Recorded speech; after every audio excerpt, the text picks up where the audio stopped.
Antes de entrar de lleno en la parte escatológica del tema, ¿sería correcto, en términos razonables, pastor, decir la iglesia no pasará por la gran tribulación o decir una parte de la iglesia no pasará por la gran tribulación, teniendo en cuenta de que conceptualmente ya usted reconoce que la iglesia es una, el cuerpo de Cristo es uno, y todos aquellos que pertenecen al cuerpo de Cristo deben de ser llamados la iglesia de Cristo? Ok, no, yo creo que la pregunta no tiene mucho sentido, porque cuando hablamos del arrebatamiento, hablamos de la iglesia que se encuentra en el momento del arrebatamiento. Ok, la iglesia que ya viene después del arrebatamiento, no, pues no sé, sería como un problema de anacronismo ahí, ¿verdad? Entonces nosotros, la iglesia que pasamos, la iglesia que dice Pablo y los que hayamos quedado, ¿verdad? Seremos arrebatados. Nosotros, los que en el tiempo de Cronos vamos a estar en el momento del arrebatamiento, nosotros no nos vamos a quedar, por supuesto, somos iglesia verdadera, no simplemente la iglesia visible, los que están en las asambleas diciendo gloria a Dios, aleluya. Muy bien. Pudiéramos entonces decir que la iglesia que viene después no sería iglesia como la iglesia que se fue anteriormente. Claro, es iglesia igual, pero es una iglesia, vamos a decir que post arrebatamiento, una iglesia que va a vivir en el tiempo. A ver, imaginemos el tiempo de los apóstoles. Esa iglesia de los apóstoles tenía costumbres más hebreas que nosotros, ¿verdad? Es decir, el apóstol Pedro judaizaba, nosotros no lo hacemos. Ok, Santiago judaizaba, nosotros no lo hacemos. Entonces, hay una diferencia entre la iglesia judía de aquel tiempo y la iglesia gentil, si lo hay una dispensación diferente. Cuando los apóstoles terminan, con toda seguridad, hay una dispensación diferente, ¿ok? Y comienza, ¿verdad?, lo que es la iglesia primitiva. Después la iglesia apostólica comienza lo que es esa iglesia primitiva, ¿verdad? ¿Ok? Que la podemos llevar hasta Nicea. Y después entonces empieza la iglesia imperial y entonces después empieza la iglesia medieval y así son los diferentes tipos de periodos. En ese periodo que va a vivir esa iglesia específica, entonces ellos van a tener su propio contexto. Entiendo. Pero si hay un hermano que reconoce, como dicen las escrituras, pastor, que de dos pueblos hizo uno y le llaman el cuerpo de Cristo, la iglesia, si ese hermano dice que esa iglesia que está viviendo ese periodo, como usted muy bien lo explicó, si él reconoce que es un solo cuerpo de Cristo, Cristo es la cabeza, y esas personas en la gran tribulación también son parte del cuerpo de Cristo, si conceptualmente él dice la iglesia pasa por la gran tribulación para no despreciar o dejar de lado como si fuese otro tipo de iglesia o otra categoría de la iglesia, ¿estaría incurriendo en un error, pastor? ¿O estaría diciendo la verdad? La iglesia pasará por la gran tribulación porque ellos son también la iglesia de Cristo. No, para nada. Como vuelvo y te repito, ha habido varias dispensaciones o periodos de la iglesia en la historia. Nosotros, por ejemplo, no pasamos por la persecución que pasaron los 3 primeros siglos los cristianos. No somos diferentes a ellos. Es decir, Dios no nos ama más que a ellos. Simplemente son diferentes periodos de la historia. Se tienen que cumplir diferentes cosas y dependiendo del periodo de la historia, nosotros podamos darle gracias a Dios que vivimos en un periodo donde hay libertad religiosa, donde estamos haciendo aquí hoy un video, ¿verdad? Y nos están mirando cientos de personas, pero eso no nos hace diferente para nada a los que vivieron en el periodo medieval, que los católicos los persiguieron, o a los que vivieron en el 3er siglo o 2º siglo, que los romanos los perseguían. No hay ninguna diferencia, pero estamos hablando en el periodo de la gran tribulación, la iglesia que está hoy, ¿va a estar? La respuesta es no. Y eso es lo que tenemos que nosotros entrar a discernir. Si la iglesia de hoy, si usted y yo vamos a estar ahí, los que vendrán, pues es otro periodo de la historia. Muy bien. Aquí lo que estamos viendo es cronológicamente una división de periodos, no una división de la iglesia. Claro. Le pregunto, si hay una división de periodos, ¿cuál sería la evidencia bíblica que demuestre, aquí ya vamos a entrar de lleno, pastor, Ok, qué bueno, qué bueno. ¿Cuál es la evidencia bíblica que nos demuestre que la iglesia en un periodo va a ser arrebatada, no va a estar aquí, y entonces, fuera de eso, se muestra la misma iglesia, pero no dentro de ese conjunto que fue llevado primeramente? ¿Alguna evidencia sólida que podamos tener de la Biblia, pastor? Muchas evidencias. La primera evidencia es que vemos que la palabra iglesia como tal, eclesia, desaparece a partir del capítulo 4 del libro del Apocalipsis. Primero vemos un cambio de terminología. A partir del capítulo, cuando se acaba el capítulo 3 del libro del Apocalipsis, la palabra eclesia se esfumó del libro del Apocalipsis. Entonces, ocurre algo más importante todavía. Hay un cambio de lugar geográfico de los hechos. Vamos a ver que los primeros 3 capítulos ocurre ¿dónde? Asia Menor, una región gentil. Las iglesias de Asia Menor, es decir, Pérgamo, Tiatira, la Odisea, Éfeso. Ok. Pero luego entonces, que se acaba ese periodo, Juan se traslada hacia Judea en la revelación y comienza a narrar desde el capítulo 4 hasta el capítulo 6. Hay un impasse hasta que surgen estos jinetes, ¿verdad? Pero ya luego entonces en el capítulo 6 aparece, ¿quién aparece? 144,000. Y ya vemos que es un lugar geográfico diferente. Y tú conoces, ¿verdad? Es decir, uno de los métodos para analizar la escritura, el método gramático histórico. Ok, entonces hay un asunto histórico ahí en ese lugar, hay un asunto geográfico palpable, hay un cambio entre una región gentil a los cuales se le escribe esta carta y luego entonces aparece una región judía que comienza a tener todo el protagonismo, y a partir de que comienzan estos 144,000 elegidos, no existen más gentiles predicando el evangelio en el libro del Apocalipsis. Los gentiles aparecen salvos en el cielo, y esta es la multitud que ha salido de la gran tribulación. Pero los que vemos sirviendo a Dios, a Cristo en este caso, a partir de ese momento son todos judíos. Estamos hablando de los 144,000, estamos hablando de los 2 testigos. Entonces, el libro del Apocalipsis nos da claras referencias que hay un cambio geográfico, histórico y de contexto, vamos a decir que cultural y todo, entre el capítulo final del capítulo 3 al capítulo 6. Por algo eso está ahí, por algo hay esa dicotomía entre el espacio y el otro.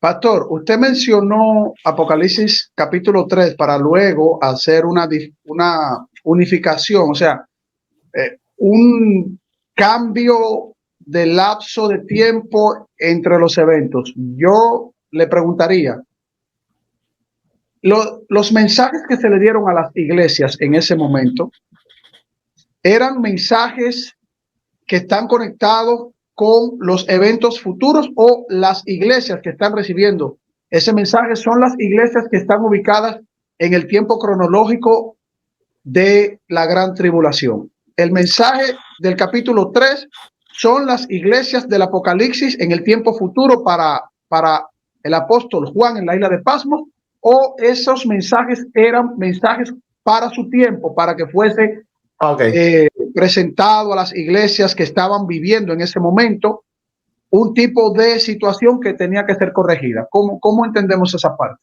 Yo creo que está sencillo. Primeramente hay que entender que el libro del Apocalipsis es un libro lleno de simbolismos. Así que el Asia Menor representa claramente la iglesia gentil, ¿verdad? Y los 144,000 escogidos representan claramente al pueblo de Israel.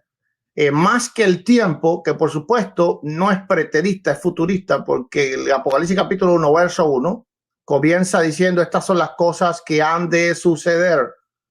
Ok, entonces el mensaje para los que dicen que Apocalipsis es preterista no puede ser, Apocalipsis capítulo 1, verso 1, a partir del 1, dice bien claro que el mensaje es futurista. Estas son las cosas que están por suceder. Ahora, si vemos el mensaje a las 7 iglesias, vemos que Juan usa puras alegorías, así que no se está refiriendo, aunque por supuesto pudiera estarse refiriendo a problemas que estaban ocurriendo ahí, pero él al usar alegorías se tiene que entender que eso es algo más bien profético. Los profetas usaban alegorías cuando eran cuestiones escatológicas. Por ejemplo, los 3 libros escatológicos de la Biblia, Daniel, Ezequiel y Apocalipsis, tienen una cosa en común, y es que son libros meramente alegóricos. Todo está lleno de alegorías, de simbolismos. Entonces todos ellos hablan hacia el futuro. ¿Ok? Es decir, estos 7 ángeles, que tendríamos que ver qué cosas son, si son los pastores, si no son los pastores, los obispos pueden ser, no se sabe. Pero lo que sí sabemos es que está simbolizando algo. ¿Qué es lo que simboliza la iglesia de Asia Menor? Sabemos, ¿verdad?, que ahí fue donde predicó ¿quién? El apóstol Pablo.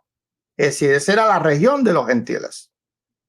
Ok, es decir, lo que hoy tenemos por Turquía. Y ya entonces en Apocalipsis capítulo 6 aparecen entonces los 144,000. Esta región cambia por completo. Pero hay algo importante en esto, y es que cuando Juan escribe este libro, ya la iglesia en Jerusalén había casi desaparecido. Es decir, por lo tanto, Juan está hablando de una iglesia futura, muy futura. Cuando Juan escribe, de hecho, Juan pastoreaba en las 7 iglesias, él las conocía muy bien. Él vivía en Éfeso y las 7 iglesias del Apocalipsis están relativamente cerca, lo que hoy conocemos como la región de Turquía, ¿verdad? Pero la iglesia en Jerusalén en ese tiempo ya se puede decir que no existía o casi no existía. Así que Juan ve estos 144,000 con toda seguridad mirando hacia el futuro, entendiendo de que el pueblo de Israel va a ser restaurado.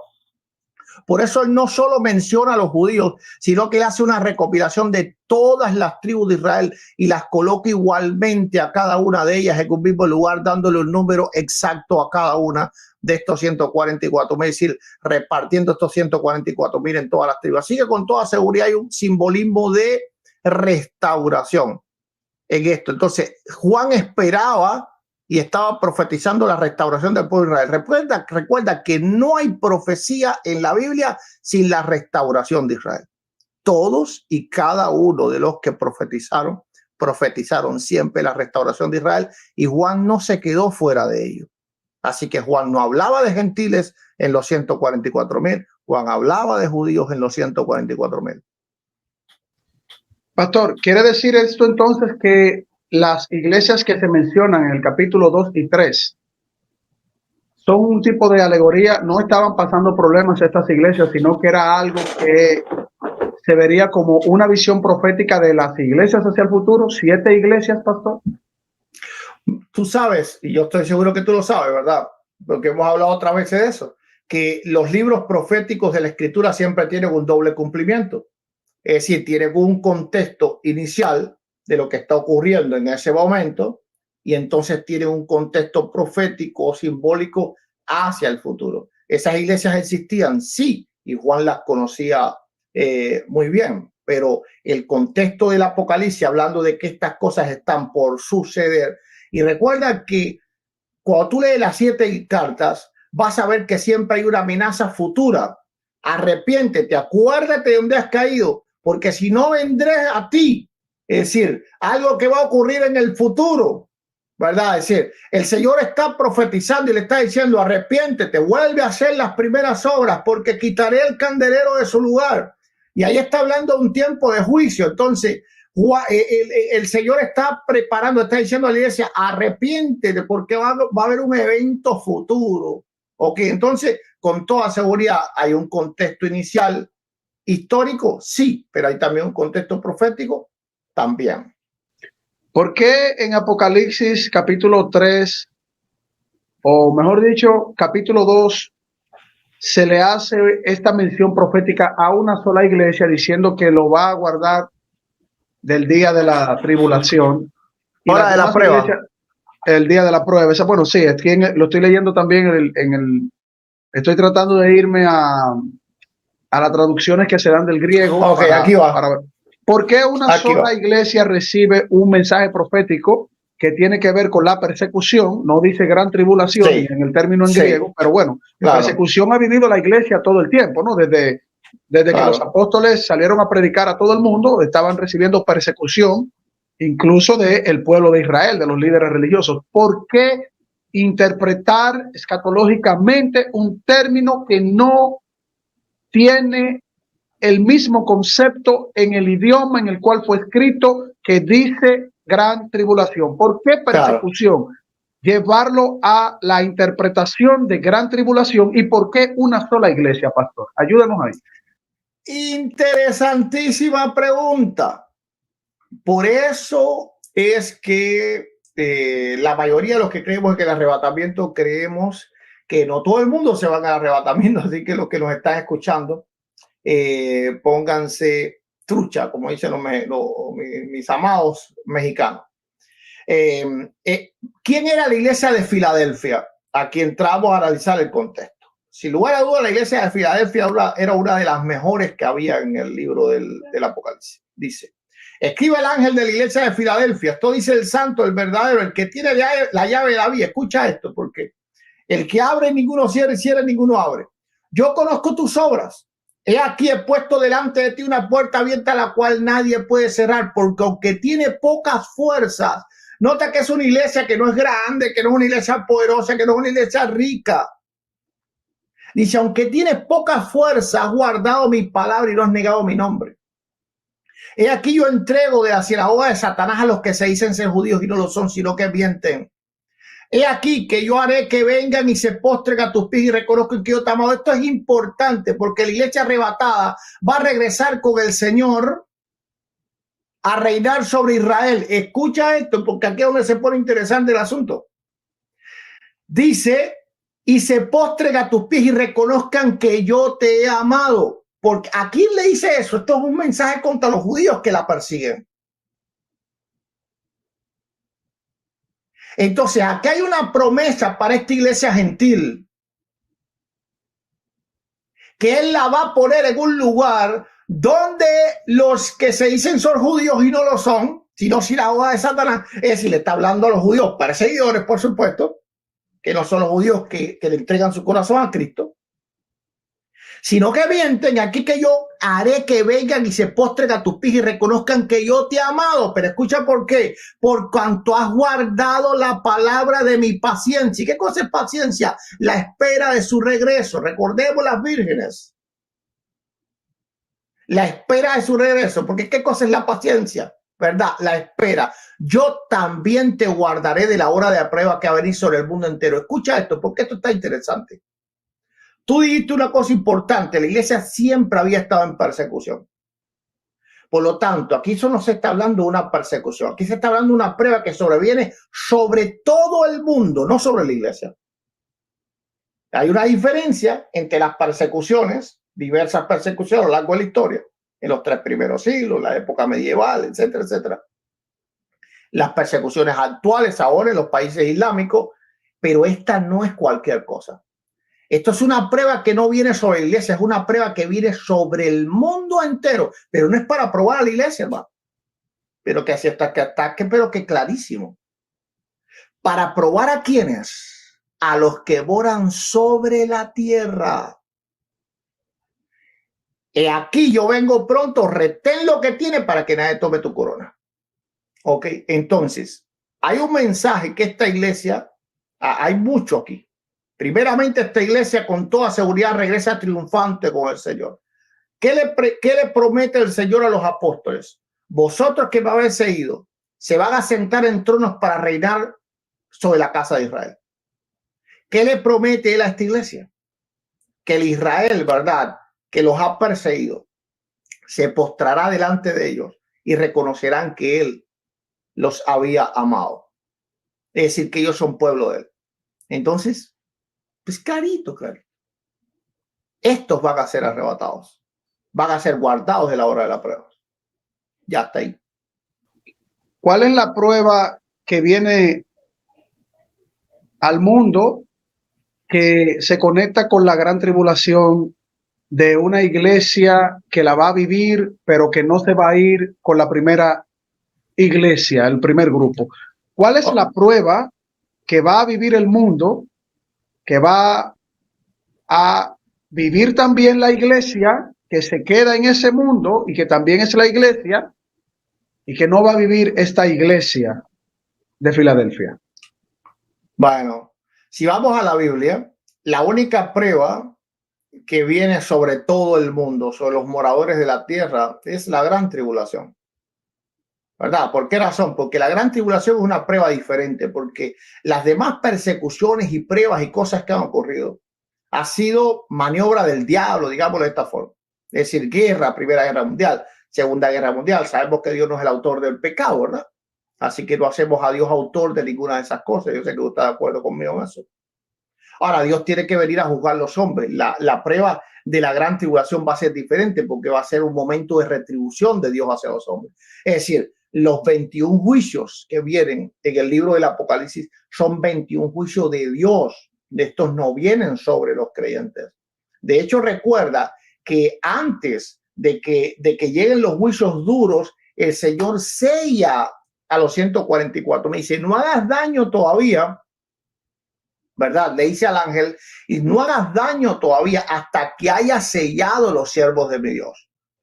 Así que la gran tribulación, ¿verdad? No es algo que viene del hombre impío contra la iglesia. Es algo que viene de Dios contra el hombre impío. ¿Y quién es el hombre impío? Los moradores de la tierra. Para Juan, los moradores de la tierra no era ni Israel ni la iglesia. Yo creo que eso estamos de acuerdo en eso. Lógico, tendrás otra opinión sobre los moradores del mundo, pero los moradores de la tierra no es ni Israel ni la iglesia. ¿Quiénes son los moradores de la tierra? El hombre impío. No hay nada más que se parezca en la Biblia a este evento como la gran tribulación. Muy bien. Pastor, en Apocalipsis 13 habla de aquellos que pierden la vida por no adorar a la bestia y se identifican como salvos también. Es decir, claro, todo aquel que no adoró la bestia, que perdió su vida, si le dieron persecución, es considerado salvo. Y todo el que es considerado salvo por la palabra de Dios es parte de la iglesia, es parte del cuerpo de Cristo. Son salvos, son santos. Claro. Aquí estamos viendo algo interesante que usted mencionó, y es que hay una prueba para los del mundo, y que esa prueba no necesariamente es una persecución a la iglesia, sino un castigo de Dios al mundo. Y el Señor está resguardando a la iglesia de Filadelfia. No menciona que las otras iglesias claro, se le da ese tipo de revelación, pero hay una iglesia que tiene esa revelación bastante clara ahí. Claro. Uno pudiese decir, pastor, entonces, que los que son considerados como, hablando en términos proféticos, ¿no? Ya que estamos haciendo análisis escatológico, uno pudiese decir que en términos proféticos, los que se identifican como la iglesia de Filadelfia, que son los arrebatados, que no van a pasar por esa prueba del mundo, pero que independientemente de esto, sí hay en el término de tribulación o gran tribulación para la iglesia que es dejada. Las demás iglesias tienen esa identidad para aquellos que son dejados aquí. Pues, ¿se pudiera decir esto, pastor? A ver, yo no sé si entendí, pero te voy a responder a ver, tú me dices si te entendí. Aunque Dios envía el mensaje a cada una de la iglesia, es claro que Dios no está hablando de una iglesia local. Simplemente las especifica de esa forma para que se entienda el mensaje. Es decir, no es que se va a ir una congregación X y esa va a ser la que se va a ir para el cielo y todo lo demás estamos embarcados o están embarcados. Simplemente este mensaje se hace universal.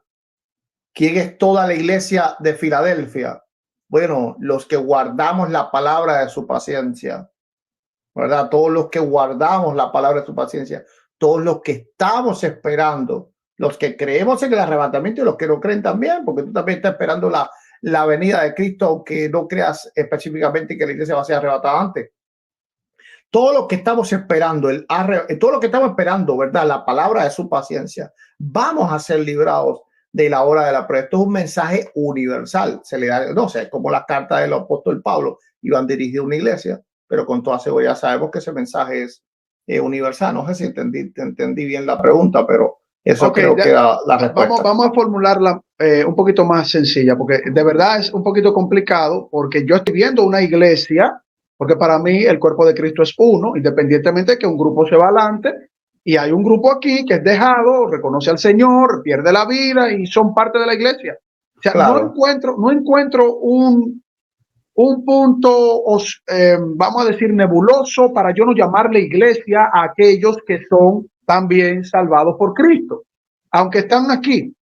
El punto que es interesante, pastor, es el que usted mencionó, que en la parte del texto que habla específicamente a la iglesia en Filadelfia, le dice, yo te libraré de la prueba, pero la prueba, usted mencionó que es una prueba al mundo. Es decir, Dios no le está mandando una prueba a la iglesia claro, de Filadelfia, sino que lo está librando. Pero claro, menciona específicamente a Filadelfia. Usted dio algo muy interesante y es que ese mensaje es universal, entonces los demás pueden ser Filadelfia. Los demás claro, entrarán a ser Filadelfia si guardan la palabra que se le está dando a Filadelfia para que sea corregida. A Filadelfia está recibiendo una corrección, al igual que todas las demás, pero la revelación del doble cumplimiento profético, como usted dijo en una de las respuestas que dio, que me parece muy válida, es que aquí está pasando algo en ese contexto histórico, pero que también tiene una doble referencia profética. Ahora, mi pregunta, vuelvo y se la formulo. Estas personas que se quedan, que usted dijo que es iglesia, es parte del cuerpo de Cristo, son hermanos, son iglesia, estas claro, personas que están aquí no estarían siendo identificadas como la iglesia de Filadelfia. No tendrían las características de la iglesia de Filadelfia para que no reciban la prueba del mundo, sino que los hermanos que queden aquí van a recibir una gran tribulación, porque en el texto de Apocalipsis 13 dice que todo el que no se le arrodilló a la bestia claro, va a ser perseguido, va a tener una gran tribulación o una tribulación, claro, bueno, y va a claro, perder la vida, su familia, sus hijos, ellos están sí, recibiendo una gran tribulación, una persecución, porque claro, todos los que se postren a la bestia van a estar bien con el anticristo. O sea, el anticristo claro, no tendrá ningún motivo para darle persecución ni darle gran tribulación.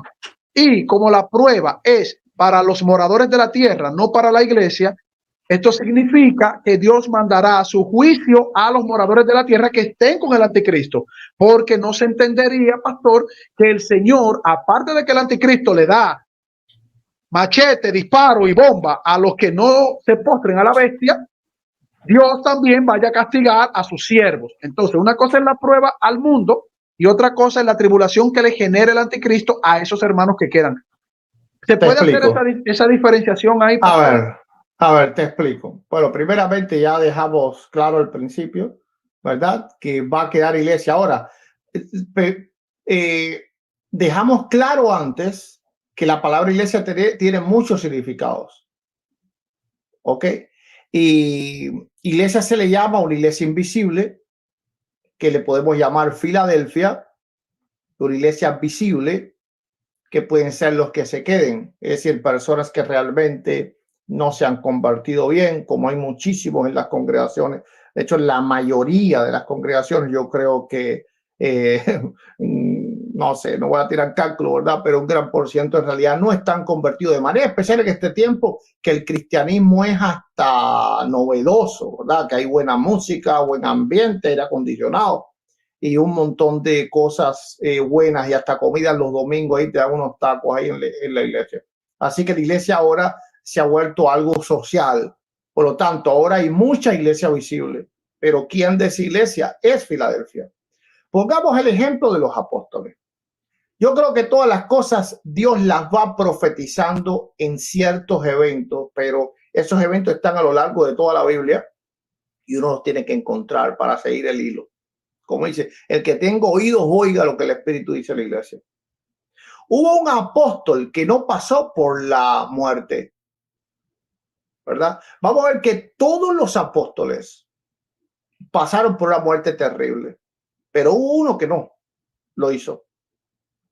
Y el Señor le dijo, yo quiero que este quede hasta que yo llegue. Es decir, Jesús hizo una excepción con Juan. Ahora, eso no quiere decir que Juan no pasó persecución, pero Dios lo libró de esa hora de la prueba, Dios lo libró del martirio, llamemos de esta forma. Es decir, el martirio que sí van a tener que pasar todos esos que tú has mencionado. Nosotros vamos a ser librados de ese martirio. No quiere decir que no vamos a pasar pruebas en la vida, seguimos pasando pruebas en la vida, seguimos pasando persecución, pero vamos a ser librados de ese martirio, así como Juan fue librado de aquel martirio. Ahora, tú dijiste algo interesante, y es que aquí hay una doble prueba en el Apocalipsis. Hay una prueba que viene de Dios hacia los hombres, hacia los moradores de la tierra. Esta prueba no viene contra la iglesia, ni siquiera con la que se queda, ni siquiera con los judíos. Viene contra los moradores de la tierra. Pero espérate, que el diablo no se queda con los brazos cruzados. Es decir, él está aquí. Si tú lees Apocalipsis capítulo 12, ¿qué es lo que sucede cuando él es vencido? ¿Qué es lo que sucede? Él se va a hacer guerra contra la mujer y contra los hijos de la mujer. Por lo tanto, el diablo va a perseguir a la iglesia, ¿verdad? Y a Israel en este caso durante la gran tribulación. Entonces, los de la gran tribulación no van a pasar la hora de la prueba que Dios ha mandado para el mundo.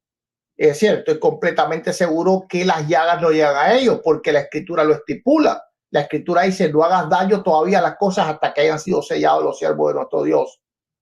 Entonces el Señor, ¿verdad? No va a caer la ira sobre ellos, pero ellos van a vivir un periodo difícil. ¿Por qué razón? Porque va a vivir entonces la persecución del anticristo contra ellos. Ahora, si tú ves Apocalipsis capítulo 12 y la estudias, vas a ver que no podemos ver la iglesia allí. Y estamos hablando de iglesia, la iglesia que vemos ahora, la iglesia grande. Si la iglesia estuviera ahí, la persecución principal de aquel diablo, ¿contra quién era? Contra nosotros. Nosotros somos mucho más que los judíos. Somos literales millones y millones de cristianos. La persecución fuera tremenda. Pero ¿qué es lo que dice Apocalipsis capítulo 12? ¿A quién persigue Satanás? ¿A quién persigue el dragón? El dragón persigue a los hijos de Israel, porque esta mujer que aparece con la luna debajo de sus pies, con toda seguridad es Israel, ¿verdad? No sé si buscamos en la Biblia. Y vamos a ver, vamos a ir a Apocalipsis capítulo 12 y vamos a ver quién es perseguido allí. Y algo estamos claros. Si nosotros estamos aquí, es a nosotros quien nos persigue. Israel no tendría mucha importancia para el anticristo. Nosotros seríamos el peso pesado ahí. Pero mira lo que dice. Ok, dice. Apocalipsis capítulo 12, verso 1. Apareció en el cielo una gran señal, una mujer vestida de sol, con la luna debajo de sus pies y sobre su cabeza una corona de 12 estrellas. ¿Sabemos a qué se refiere? A la profecía de José, es decir, Génesis 37:9, ¿verdad? Donde él tiene el sueño y se lo cuenta a Jacob. Quiere decir que las estrellas estaban y la luna se estaba inclinando a él. Entonces, esta mujer representa a Israel. ¿Sabes, verdad? Porque yo sé que tú sabes de judaísmo. Para el judío, la luna aquí representa a Israel. Es decir, para ellos la luna son los judíos. Es decir, por eso todos lo miran. Las 12 estrellas, las 12 tribus de Israel. Exactamente, ok. Entonces, esta mujer estamos claros que es Israel. Ok, y vemos que la mujer da a luz un varón y la iglesia no dio luz a Cristo. Israel dio a luz a Cristo, porque Israel es llamada como una mujer durante toda la Biblia. Isaías 44:3, ¿verdad? Sí, 4. Ok, entonces dice, ok, vamos a ver. Vamos a ver, después de una batalla y no prevaleció, fue lanzado, ok, por lo cual alegrado, si fue, ok, vamos a ver, 13. Y cuando vio el dragón que había sido arrojado a la tierra, persiguió a la mujer que había dado a luz al hijo varón. ¿A qué mujer es esa? ¿La iglesia? No, la iglesia no dio a luz al hijo varón. ¿Contra quién pelearía el diablo en el Apocalipsis si nosotros estuviéramos ahí? Contra nosotros. ¿Por qué razón? Porque en verdad somos mucho más. Nosotros somos un peligro mucho mayor que los judíos para el reino del anticristo.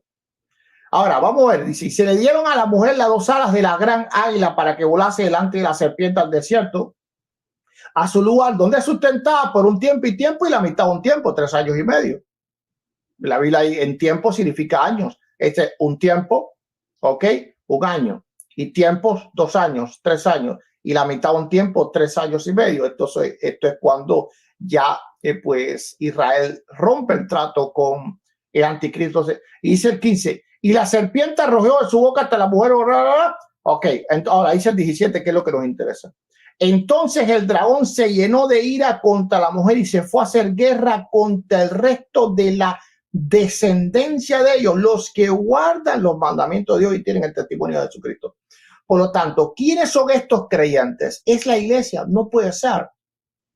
No puede ser, porque la iglesia no parió, no dio los a Cristo. Sería todo lo contrario, porque nosotros somos el propio cuerpo de él. Fue Israel la que dio a luz a Cristo. Entonces, nosotros somos hijos de esa mujer, ¿no? Con toda seguridad ella está hablando de los judíos. Un judío entendiera muy bien este lenguaje que Juan escribe, ¿verdad? Yo creo que eso está claro. Yo creo que ahí respondí la pregunta, no sé. Usted mencionó algo muy interesante en ese análisis que acabó de hacer. Si los que guardan el testimonio de nuestro Señor Jesucristo es la iglesia de Cristo, su cuerpo, y está siendo perseguido por la bestia, quiere decir que la iglesia está pasando por esa persecución. Independientemente del tiempo que se divida, si fue como usted dijo ahora claramente, ¿quiénes son los que son perseguidos por Satanás? Los que guardan el testimonio de nuestro Señor Jesucristo. Los judíos no guardan el testimonio de nuestro Señor Jesucristo. La casta religiosa judía ortodoxa no guarda el testimonio de nuestro Señor Jesucristo. Si el judío guardara el testimonio de nuestro Señor Jesucristo, fuera nuestro hermano directo inmediatamente. Y si el judío que no guarda el testimonio de nuestro Señor Jesucristo pasa a guardar el testimonio de nuestro Señor Jesucristo y le reconoce, automáticamente forma parte de la iglesia. Entonces, ¿a quiénes se les está persiguiendo en ese análisis que usted hizo? Yo entiendo que con su respuesta a la iglesia. Ahora, hay algo que usted plantea y es lo más interesante del análisis que usted hace, pastor, y es el tiempo cronológico de la división de los hechos. Es decir, hay una iglesia que es arrebatada, que no va a pasar por esto, pero hay un grupo que, conforme a el contexto histórico que va a vivir, va a pasar esa persecución de Satanás, el anticristo, etcétera, pero son nuestros hermanos, sea israelita o no. Ahora bien, una pregunta, pastor, en ese contexto. ¿Se va a seguir predicando el evangelio luego de que ese grupo de hermanos sea arrebatado? Yo le estoy haciendo las preguntas, no estoy planteando mi postura, simplemente estoy desarrollando su tesis en las preguntas para poder profundizar más en la posición que usted defiende. ¿Se seguirá predicando el evangelio luego del arrebatamiento? Es decir, ¿habrán hermanos acá predicando? O esos hermanos que no se arrodillan al anticristo, a la imagen, van a estar con una plena convicción de que realmente reconocen a Cristo y lo profesan como iglesia. Claro, eso lo dice la escritura claramente.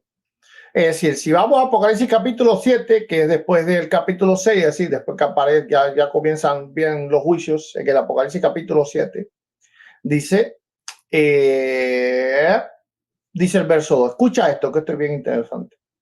Vi también otro ángel que subía de donde sale el sol y tenía el sello del Dios vivo y clamó a gran voz a los 4 ángeles a quienes se le había dado poder de hacer daño a toda la tierra, diciendo: no hagáis daño a la tierra, ni al mar, ni a los árboles, hasta que hayamos sellado en su frente a los siervos de nuestro Dios. Esto es bien importante. Pregunta número 1. ¿La iglesia ya está sellada, sí o no? Sí está sellada. Y nuestro sello es el Espíritu de Dios. Entonces la iglesia no puede tener otro sello. Estamos hablando de los creyentes que ya estamos hoy. Usted, yo, el otro, todos los que nos están viendo hoy y los que nos van a ver. ¿Estamos nosotros sellados ya con el sello de Dios? ¿Sí o no? Sí estamos sellados. Pero espérate, porque estos que van a venir ahora aún no han sido sellados. Y aquí donde para mí no hay forma de colocar a la iglesia ahí. No existe. No existe. Vamos a ver, dice. Y oí el número de los sellados, 144,000 sellados de todas las tribus de los hijos de Israel. Este contexto es israelita absolutamente, de manera especial por el problema judío y gentil que había en el siglo I. No había manera de que Juan llamase israelita a los gentiles. Y no estamos hablando aquí solamente de como tal el pueblo judío, ¿verdad? Estamos hablando de las 12 tribus de Israel. Así que es un asunto muy étnico que está ocurriendo aquí. Pero ¿dónde lo sabemos más? En el asunto del sello. ¿Tenemos nosotros que recibir un doble sello? ¿No tenemos nosotros el sello de nuestro Dios? ¿O ya lo tenemos? La respuesta es ya lo tenemos. Pero ¿quiénes no lo tienen? Ah, ya, los judíos. Entonces vemos que esta multitud, ok, es decir, estos 144,000, ¿qué es lo que tienen que hacer estos 144,000? Bueno, ellos tienen que predicar, ¿verdad?, el evangelio. Pero ahora ellos surgen en el capítulo 7. Pero vamos a ver que a partir del momento en que ellos surgen, si ellos terminan la narración de los 144,000 en el verso 8, inmediatamente en el verso 9 aparece entonces la multitud vestida de blanco. Después de esto miré aquí una gran multitud, la cual nadie podía contar, de todas pueblos, lenguas, tribu y nación, que estaban delante del trono y clamaban a voz. Ok, entonces, estos 144,000 predicaron el evangelio de Jesucristo. Sí, claro que lo hicieron.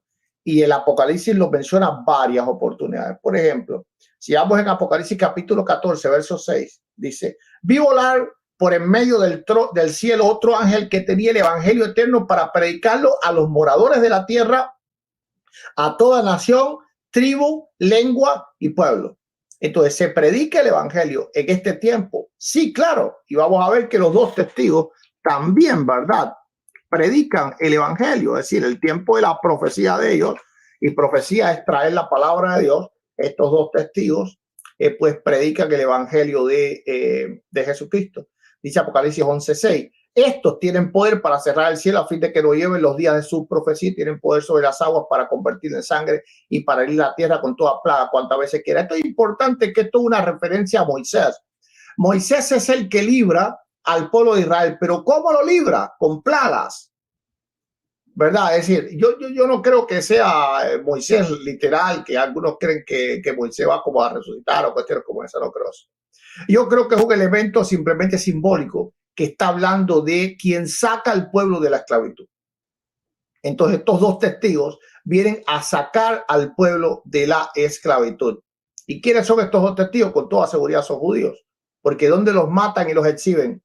Este es el asunto que cambia por completo geográficamente el panorama del Apocalipsis. Primero era un panorama completamente gentil en Asia Menor, pero ahora a estos dos testigos, ¿dónde los mata y dónde los exhiben? En Sodoma, es decir, en este caso Jerusalén, que fue donde mataron a nuestro Señor Jesucristo. Entonces hay un contexto judío ahí. ¿Sí? Se está predicando el evangelio, claro que sí, dice Apocalipsis 11:8. Y sus cadáveres estaban en la plaza de la grande ciudad, en el sentido espiritual se llama Sodoma y Egipto, donde también nuestro Señor fue crucificado. ¿De qué nación eran los dos testigos? Entiende algo, mi hermano Carlos. En el siglo I no habían cristianos en Jerusalén. Es decir, a finales del siglo I estoy hablando. Recuerdan que los romanos atacaron 2 veces Jerusalén. Ok, y había una persecución terrible. Entonces, ¿por qué Juan va a situar a la iglesia, nosotros, en ese lugar, si él sabe que en ese lugar no hay nadie? Los cristianos de aquel tiempo no hubiesen de ninguna forma entendido que estaba hablando de la iglesia gentil. Con toda seguridad, sabiendo que Israel había sido completamente destruida, tenía que venir una restauración de Israel, y para eso tenemos que entender entonces las profecías del Antiguo Testamento. Tenemos que entender la restauración del templo, es decir, lo que hablamos, es decir, de lo que es el tercer templo, donde se va a sentar la abominación desoladora, porque eso no va a ser. Algunos dicen que es cuando Tito entró en Jerusalén, ¿verdad? Eso no tiene absolutamente ningún sentido y lo podemos pues abundar después. Sí, pastor, aquí revisando el texto que usted menciona de Apocalipsis capítulo 6, vemos algo interesante que nos gustaría que usted nos aclare también, cuando dice que se abre el quinto sello. Y dice, vi bajo el altar las almas de los que habían sido muertos por causa de la palabra de Dios y por el testimonio que tenían. Y clamaban a gran voz diciendo, ¿hasta cuándo, Señor santo y verdadero, no juzgas y vengas nuestra sangre en los que moran en la tierra? Y se les dieron vestiduras blancas y se les dijo que descansen todavía por un poco de tiempo, hasta que se completara el número de sus consiervos y sus hermanos que también habían de ser muertos como ellos, es decir, hasta que se cumpliese el número de los consiervos, sus hermanos, que también habrían de ser muertos como ellos. Aquí lo estamos viendo en el contexto de las plagas, los castigos que el Señor le está enviando al mundo y principalmente en el contexto profético de la era donde va a estar el anticristo. Y aquí está dando una referencia a aquellos hermanos que han perdido la vida por causa del testimonio de la palabra de Dios y también en espera de los que iban a perder la vida por la misma causa. Yo pregunto, pastor, estos hermanos que están perdiendo la vida acá, en el contexto de la época en donde estará también reinando el anticristo y recibiendo las plagas del Señor, ¿son la iglesia de Cristo en ese momento y que la referencia que se da aquí es sobre los hermanos que están perdiendo la vida en ese momento, pastor? Ok, esto está interesantísimo porque llegaste a un parteagua. Lastimosamente, el Apocalipsis no podemos decir que está en orden cronológico, ¿verdad? Así que es muy difícil detectar. Hay que buscar más bien los elementos del contexto para saber en qué tiempo se está refiriendo. Pero podemos ver algo aquí. Vamos a ver. Vamos a leer Apocalipsis capítulo 6, verso 9.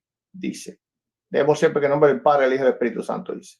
Cuando abrió el quinto sello, vi bajo el altar las almas de los que habían muerto a causa de la palabra de Dios y por el testimonio que tenían.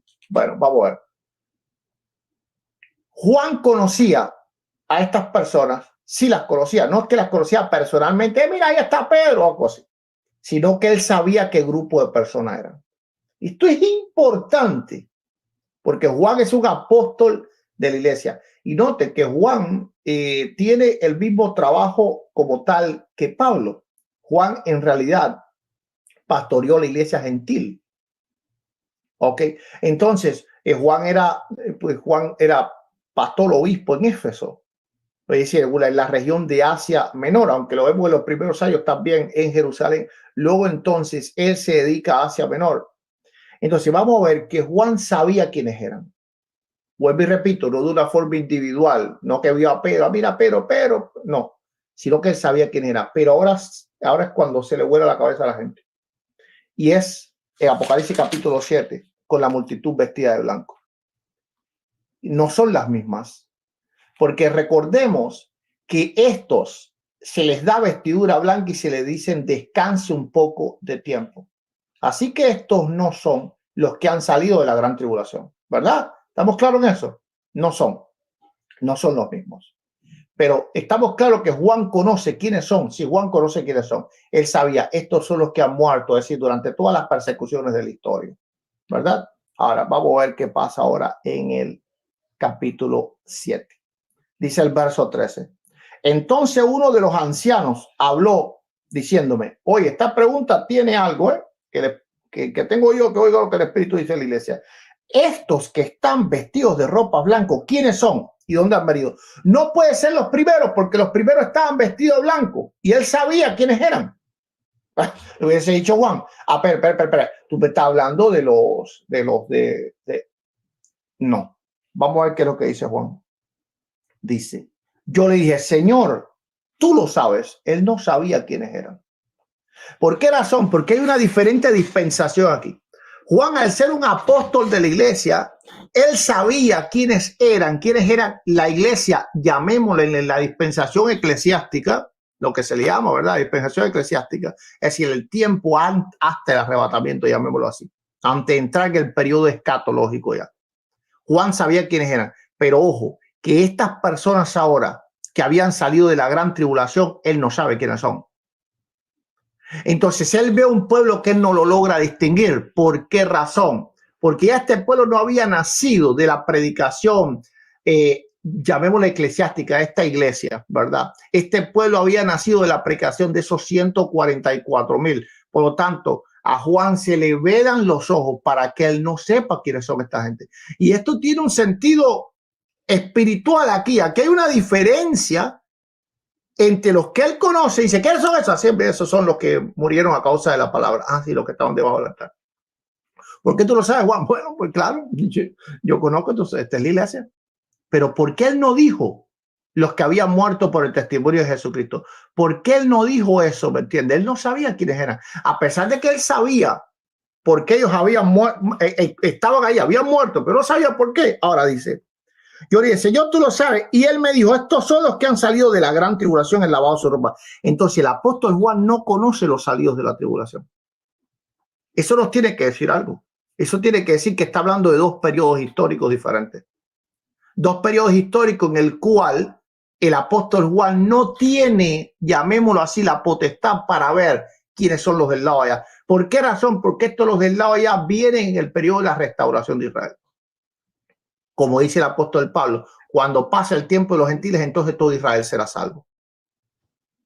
Entonces vemos ahí, ¿verdad?, que Juan conoce a un grupo. Es decir, si Juan te ve ahí en el cielo o a mí, Juan dice, sí, que yo sé quiénes son. ¿Por qué? Porque estamos en la dispensación eclesiástica. Pero cuando Juan ve ese otro grupo de personas, él dijo, Señor, tú sabes quién son esta gente, yo no sé quién son esta gente. Y entonces es el anciano el que le tiene que decir que ellos habían muerto durante la gran tribulación. Ya está ahí. Sí, pastor, ya estamos en la fase final de las preguntas. Yo creo que usted ha dado respuestas, a mi entender, bastante claras. Ha hecho una exégesis bien concisa, precisa, y ya nos quedan estas preguntas que son como matemáticas, las preguntas como que nos ayudan a identificar cronológicamente y matemáticamente el evento en sí. Y es una de las cosas que nos mantiene a algunos hermanos en contraposición. Claro. El Señor Jesucristo vendrá a arrebatar a la iglesia primera que se lleva, al primer grupo, porque ya hemos entendido que hay un grupo que no puede dejarse de llamar iglesia porque es parte del cuerpo de Cristo y el cuerpo de Cristo es uno. Ese grupo que se va primero, pastor, se va en un proceso dividido en cuántas etapas. Es una venida para arrebatar, y luego le voy a hacer una pregunta yéndome a Mateo capítulo 24, es una venida para arrebatar a la iglesia y luego vendrá otra venida para destruir al anticristo y entonces salvar a Israel, que también es parte de la iglesia cuando le reconozcan como el Mesías, y aquellos que no se arrodillaron a la imagen de la bestia y le dijeron, no, aquí me están predicando el evangelio y nuestro Señor Jesucristo, los 144,000 sellados están predicando, son israelitas, pero en todo el mundo hay personas perdiendo la vida por Cristo. O sea, ¿cómo se da esa matemática de la venida? Ok, vamos a ver. Esto es una de las cosas que más claras están en la Biblia.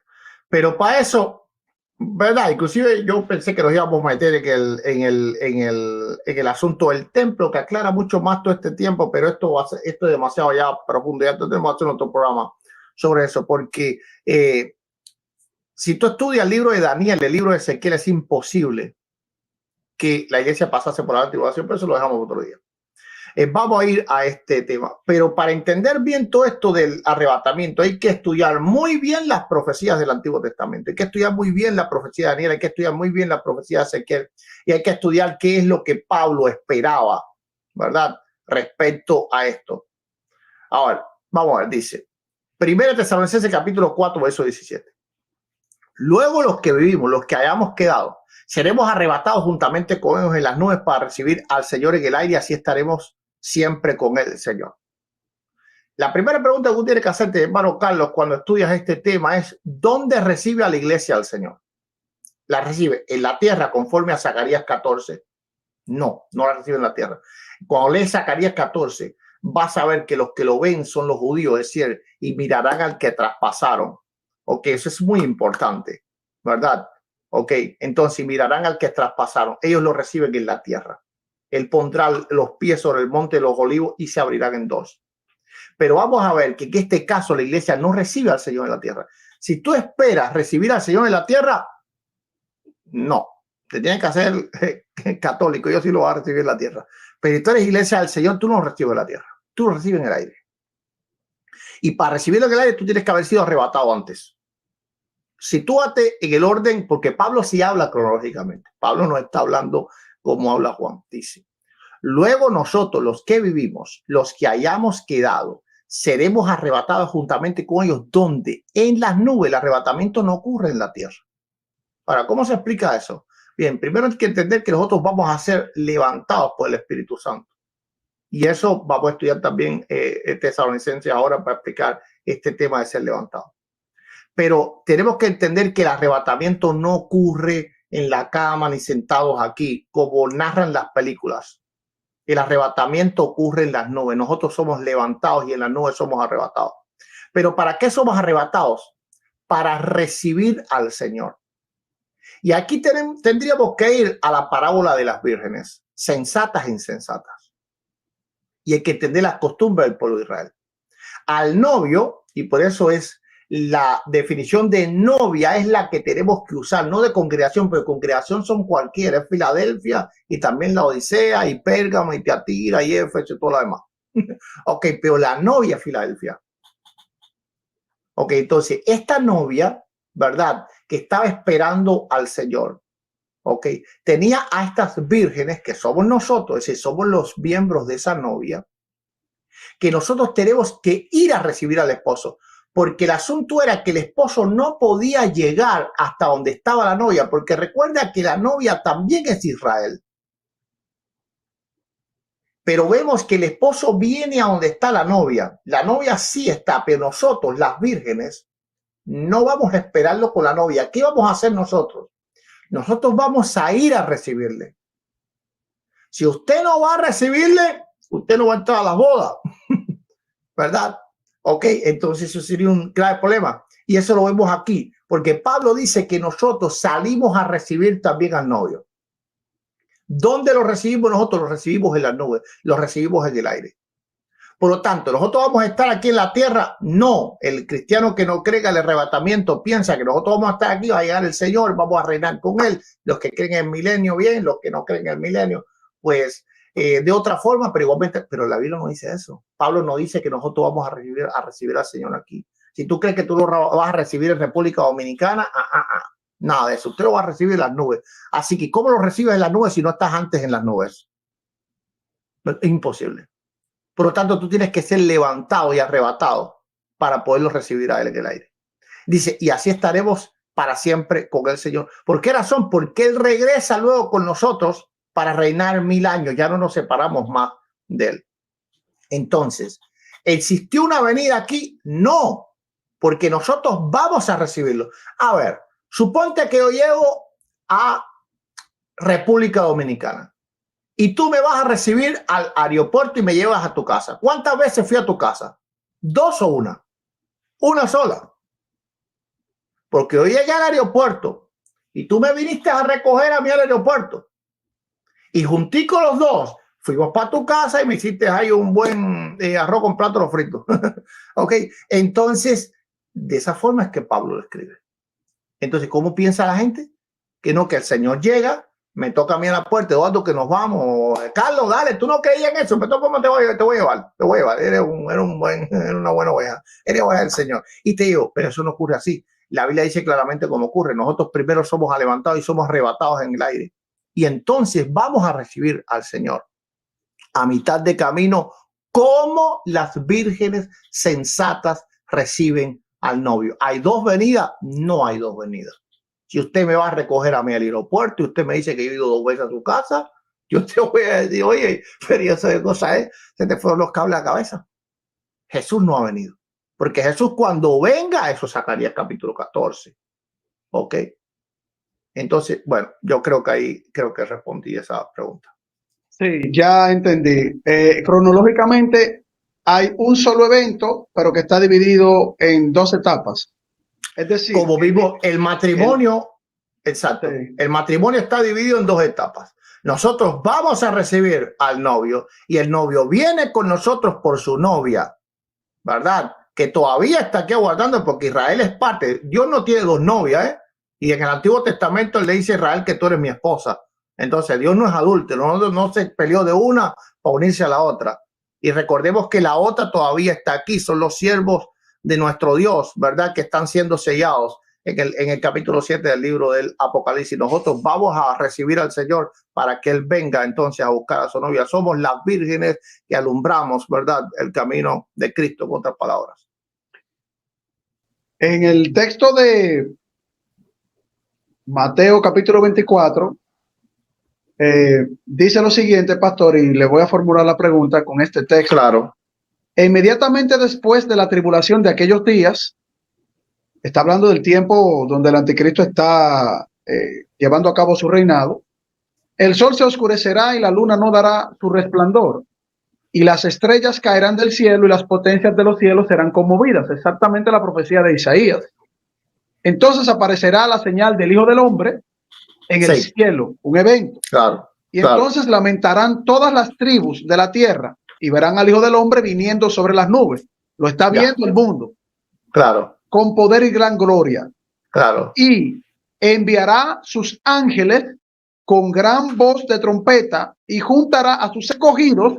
Está hablando de toda la iglesia, sus escogidos, toda la iglesia, descendiendo el Señor, gran señal en el cielo, envía a sus ángeles y toda la tribu todas las tribus de la tierra, todas las naciones están viendo este evento y se están lamentando, dice el texto, un solo evento. Claro. Dice, y enviará a sus ángeles con gran voz de trompeta y juntará a sus escogidos de los cuatro vientos desde un extremo del cielo hasta el otro. Está refiriéndose a toda la tierra, desde un extremo de la tierra hacia otro extremo. Entonces, aquí, como usted muy bien dice, pastor, hay un evento. Hay personas que creen que hay dos eventos, es decir, se llevaron la iglesia, nadie lo vio, nadie sabe nada. Como yo estoy entendiendo Mateo capítulo 24, nadie lo vio, nadie sabe nada. La iglesia está, o una parte de la iglesia, como hemos desarrollado con las preguntas, una parte de la iglesia está con el Señor. Bueno, aparentemente se juntaron en la nube, esa parte de la iglesia, y va descendiendo, pero hay un grupo de aquí en la tierra que está pasando tribulación, crujías, el anticristo persiguiéndolo, ellos dando su vida, él está predicando el evangelio.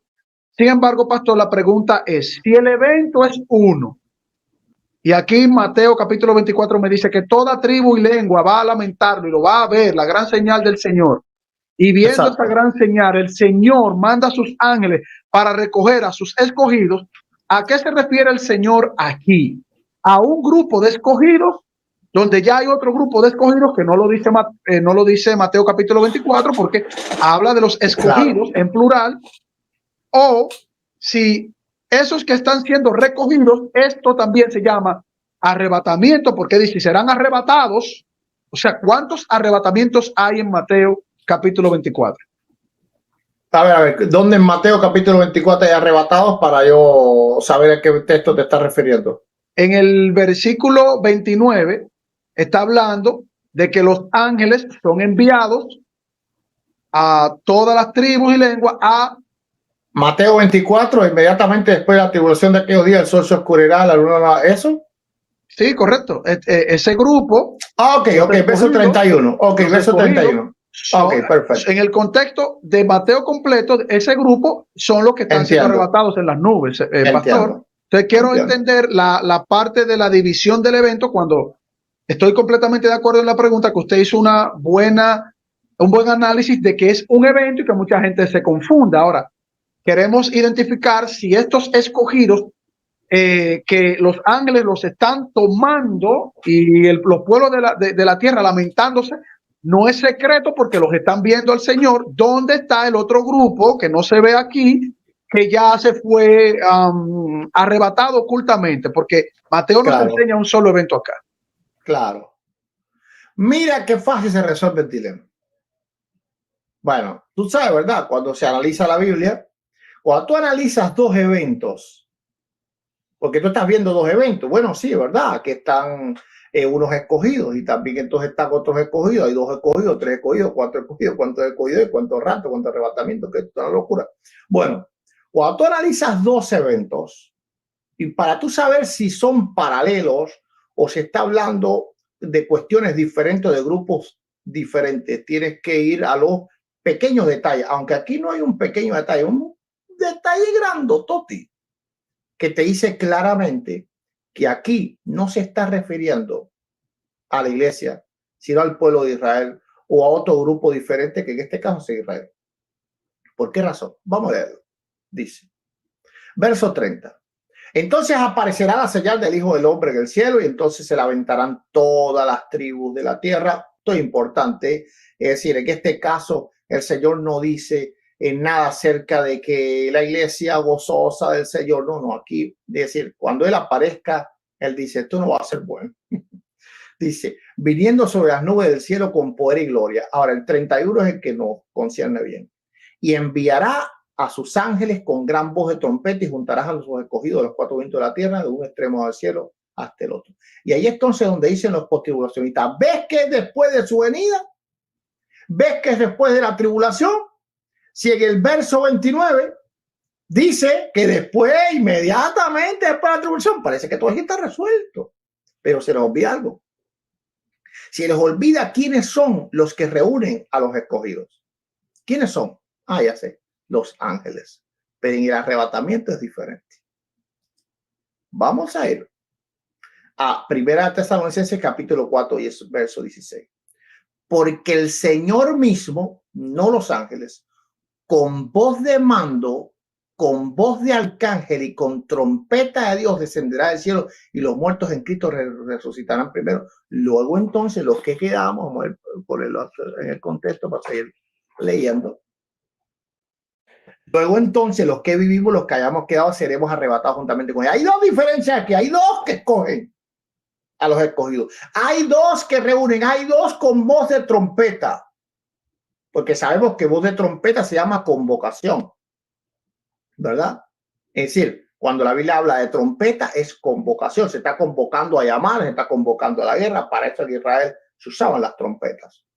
Pero ¿quiénes suenan las trompetas aquí? Suenan las trompetas, los dos pasajes los suenan personas diferentes o seres diferentes, entidades diferentes, como tú lo quieras ver. Mateo capítulo 24, que es un contexto hebreo. ¿Quiénes hacen esto? Lo hacen los ángeles. ¿Por qué razón? ¿Quiénes son los que hacen todo en el Apocalipsis? ¿Quiénes son? Los ángeles. Los ángeles son los que emiten el juicio, los ángeles son los que derraman las copas, los ángeles, bueno, todos los 21 juicios para no alargarme mucho, son los ángeles. Pero hay algo diferente en 1 Tesalonicenses capítulo 4, versos 16 al 18. Y es que no son los ángeles, es el Señor mismo, porque Él viene por los que son suyos, por los que ya estamos sellados, estamos listicos para subir para arriba. Y viene entonces a resucitar a los muertos y a arrebatar a la iglesia. ¿A qué aparecen los ángeles? No. Entonces, ¿por qué comparar dos pasajes que tienen elementos tan distantes y que la organización del evento lo hacen personas diferentes? En 1 Tesalonicenses capítulo 4, es decir, el arrebatamiento, ¿quién lo hace? Pero nota que el mismo dice, porque el Señor mismo no va a mandar a nadie. Aquí no va a mandar a nadie. Aquí no hay Apocalipsis que envía al ángel, que envía que los ángeles las copas, no, que las trompetas, que no. Aquí él mismo lo va a hacer. ¿Hay diferencia entre los dos pasajes? Sí, claro que lo hay. Por ejemplo, mira donde se confunden los postribulacionistas. Cuando hablan de 1 Corintios capítulo 15, verso 52, dice, en un abrir y cerrar de ojos a la final trompeta, porque se tocará la trompeta y los muertos serán resucitados incorruptibles y nosotros seremos transformados. Aquí dice la gente, postribulacionistas que dicen, porque se tocará al final, la final trompeta. ¿Cuál trompeta? Bueno, de las 7 trompetas del Apocalipsis. Entonces estamos en un periodo de la gran tribulación, cuando se acabe los juicios, al menos los juicios de la trompeta, que ni siquiera esto fuera la gran tribulación. Al final de la gran tribulación sería algo como la mitad. ¿Sabes? Que una teoría también que ocurre a la mitad del evento, pero igualmente está en el periodo de la gran tribulación. No, se olvidan de algo, no, se olvidan de algo enorme, grande. Es decir, no solo cometen el error del tema de quienes escogen a los escogidos, como Mateo 24 y 1 Tesalonicenses capítulo 4, 16, 18. Pero aquí hay algo más, y es que cuando Pablo escribe esto, todavía Juan no había escrito los 21 juicios, no había escrito el libro del Apocalipsis. Así que Pablo no se está refiriendo a la trompeta del juicio del Apocalipsis. ¿A qué trompeta Pablo se está refiriendo? Bueno, se está refiriendo a las dos trompetas de Números capítulo 10, que eran las trompetas de convocar al pueblo al tabernáculo. En Israel se tocaban dos trompetas, la primera y la otra después. Si se tocaba una, ¿verdad? Era guerra, creo, o algo así. Pero si tocaban las dos, era convocación. Cuando se tocaban las dos trompetas, entonces el pueblo venía todo al tabernáculo. Nota qué es lo que está sucediendo aquí. En un momento y abrir y cerrar de ojo a la final trompeta, porque se tocará la trompeta y los muertos oirán y los muertos serán resucitados. Recordemos en Apocalipsis capítulo, en 1 Tesalonicenses dice, y el mismo Señor con voz de mando y con trompeta de Dios descenderá del cielo. Él va a tocar la trompeta. Y de eso está hablando Pablo en 1 Corintios capítulo 15, verso 52. Él está convocando al pueblo al tabernáculo, no al de la tierra, sino al celestial, porque se tocará la trompeta y los muertos en Cristo resucitarán primero y nosotros seremos transformados. ¿Qué es lo que está ocurriendo aquí? Los muertos oirán su voz, porque eso le dice la Escritura, ¿verdad? Dice que oirán su voz, ¿ok? Y saldrán. Entonces, ¿son eventos diferentes? Sí, sí son eventos diferentes. Dice Juan 5:28. No os maravilléis de esto, porque vendrá hora cuando todos los que están en los sepulcros oirán su voz. ¿Cuál voz? La voz de trompeta. ¿Ok? Entonces, no está hablando de las trompetas del juicio, está hablando de las trompetas de la convocación de Números capítulo 10, cuando el pueblo es convocado al tabernáculo. Es decir, Cristo convoca al pueblo al tabernáculo, los muertos se levantan, nosotros que quedemos seremos arrebatados, somos arrebatados de las nubes, recibimos al Señor en el aire como lo reciben las vírgenes sensatas y regresamos con el Señor a buscar a la novia, es decir, a Israel que todavía está en esta tierra. Muy bien, pastor. Entonces nos deja claro de que al principio, como era un evento, ahora ya no lo es, sino que hay dos tipos de situaciones distintas. Una que refiere a que los ángeles van a rodear la tierra para tomar a los escogidos en plural. Yo estuve verificando el término escogido y es el mismo término que se refiere a los escogidos de Dios, el pueblo de Dios, la iglesia, los escogidos, pero estos escogidos aquí pasarán por otro evento distinto, donde es la venida de Cristo, donde todas las tribus, lenguas y naciones le estarán viendo y se estarán lamentando, pero antes de esto vendrá un arrebatamiento oculto que ninguna nación ni tribu lo verá, y es donde usted cita el texto de 1 Tesalonicenses. Claro, cuando Pablo menciona el arrebatamiento, no menciona para nada las tribus del mundo, para nada. Dice un abrir y cerrar de ojos. Vamos a ver, en un abrir y cerrar de ojos las tribus pueden ver. Es decir, suponte ahora que ocurre que el arrebatamiento es un abrir y cerrar de ojos. ¿Cómo sería posible que las tribus todas estén percatadas de lo que está ocurriendo? Es decir, ¿sabe lo que es un abrir y cerrar de ojos? Un pestañazo. ¿Saben qué velocidad ocurre un pestañazo? Fracciones de segundo. Pero tanto en fracciones de segundo para el ojo humano es oculto, sí, es completamente oculto para el ojo humano. Usted dice zarpazo, que es arrebatamiento. Claro. Es un evento que no lo va a ver nadie. Es decir, claro, a ver, cuando alguien secuestra a alguien, se ve. A ver, cuando alguien secuestra a alguien, el secuestrador viene a secuestrar a alguien, ¿se lo lleva delante de todo el mundo? Es decir, el secuestro siempre es oculto. Es decir, en la palabra secuestro. El término, pastor, sería que Jesús está secuestrando. El Señor lo que hace es un secuestro, más o menos es el concepto. Ok, ese es otro problema que hay con la palabra secuestro. Ay, gloria a Dios. Pero no te preocupes que eso lo explicamos. Está bien, Eso lo yo solo explicamos. pregunto y No, trato no, de tranquilo. analizar. No, tranquilo. Yo he analizado todos esos puntos. A ver, ¿por qué la escritura habla de zarpazo, algo con violencia que ocurre? ¿Por qué razón en la iglesia le llama rapto? Alguien dice por ahí, el Señor no es un ladrón, el Señor no rapta lo que es suyo. Bueno, de todas formas tampoco arrebataría, porque arrebataría también es robar. Es decir, cuando un ladrón le arrebata algo a alguien, se lo está quitando. El problema no es este. El problema es que en realidad no se nos pregunta a nosotros. Por ejemplo, tú tienes hijos, ¿verdad? Sí, yo sé que tienes. Una pregunta retórica. Tú tienes hijos. Bien. No te voy a poner a ti ejemplo. Un hombre tiene hijos con una mujer y se separa de la mujer. Y ese hombre se lleva a los hijos. Ese está llevando lo que es de él, sí, pero para la policía, ¿qué cosa es? Es un secuestro. ¿Ok? Ahora, suponte que tú y yo estamos haciendo el programa aquí ahora. El Señor no va a venir y no va a decir, oye, Carlos, ¿quieres irte? Yo sé que tú no crees en esto, Carlos, ¿verdad? Pero de todos modos te voy a dar la oportunidad. ¿Quieres irte? No. ¿Qué va a haber? Va a haber un zarpazo, va a haber un arrebatamiento, va a haber un golpe, ¡pam! En un abrir y cerrar de ojos vamos a ser levantados. Entonces, por eso es que la iglesia le llama rapto. No es porque el Señor venga como un ladrón a raptar a alguien, es porque él no te va a preguntar, usted va a estar durmiendo, usted va a estar en el baño haciendo su necesidad, usted va a estar bañándose, usted va a estar haciendo lo que sea, y en ese momento, ¡pum!, en un abrir y cerrar de ojos, usted va a ser levantado con fuerza. Entonces, de esa manera es por lo que la iglesia le llama rapto secreto, ¿verdad?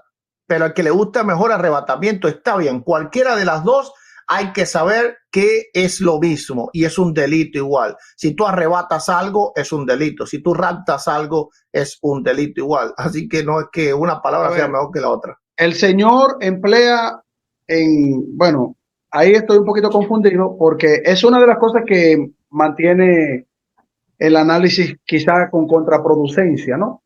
Claro. El Señor emplea ya no un evento, sino dos. Hay un evento que es para arrebatar. Sí. Hay otro evento que es para salir al mundo entero y enviar a los ángeles a tomar al juicio, claro. Exacto. Ese evento es el evento donde todo ojo le ve, es lo que dice la Biblia. Claro, claro. El término arrebatar es el término que se utiliza, zarpazo. El término raptar es otro término distinto en griego. El término arrebatar puede ser que alguien esté esperando que lo ayuden frente a una situación muy fuerte, o alguien que le vaya a quitar la vida, y viene alguien y se lo quita del lado, pero la persona estaba deseando, estaba buscando, estaba rogando porque se lo quiten a la persona que le iba a hacer daño. El Señor rapta de manera abrupta, pero toda la iglesia se ha mantenido pidiendo por la venida del Señor. Es decir, no es algo que nosotros no queramos. Claro, pero ¿cómo viene el Señor? Él dijo que él venía como ladrón. Sí, pero es en el sentido de lo que él hace, no en el sentido legal o algo por el estilo, ¿verdad? Exacto. Esa era la pregunta, que no es en el sentido legal que vean al Señor como un ladrón, como que es algo claro que no. Está haciendo. No, claro que no. Como que él hace un paralelismo en el término de que él viene y va a quitar algo que quizás la otra persona no quiere que le quiten, que es dominar el mundo, dominar a las personas que no le rinden culto, a la bestia, por ejemplo, ¿no? Y el Señor viene y se los quita porque Él es el que tiene la autoridad y el otro no quiere que le quiten lo que está pasando en el mundo, que es quitarle la vida a los otros. Ahora, yo me voy en el contexto, y esta es la última pregunta, pastor, porque ya tenemos un buen tiempecito. Y ha sido para mí muy edificante esta 1 hora 32 llevamos. Sí. En Mateo capítulo 25 hace la misma referencia a un texto en Apocalipsis donde el Señor manda a sus ángeles a los 4 ángulos de la tierra para separar la paja del trigo. Bueno, Mateo 25 es la conexión profética de Mateo capítulo 24 y dice que todas las naciones, perdón, pero cuando el Hijo del Hombre venga en su gloria, sigue hablando de un solo evento, y todos los ángeles con él, entonces se sentará en el trono de su gloria y serán reunidas delante de él todas las naciones y separará a los unos de los otros, como el pastor separa las ovejas de los cabritos, y pondrá las ovejas a su derecha y los cabritos a su izquierda. Entonces el rey dirá a los de su derecha, y bueno, ya usted entiende el contexto. Aquí, ese contexto es un contexto general, pastor, de el mismo evento que es distinto al arrebatamiento, o aquí sigue siendo un solo evento y aquí lo que él separa son los escogidos que se quedan. Es decir, ya para finalizar este punto, ¿no? Para tenerlo bastante claro. Claro. Estos son escogidos, pero no son los del arrebatamiento. Claro que no. Es claro el mismo contexto de Apocalipsis y el de 20, y lo voy a explicar claramente. Mira, primeramente hay que comprender que la iglesia no está, ¿cómo decirte?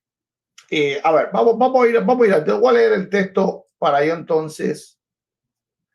¿Cuál es? Mateo 25, ¿qué? Mateo capítulo 25 del 31 en adelante.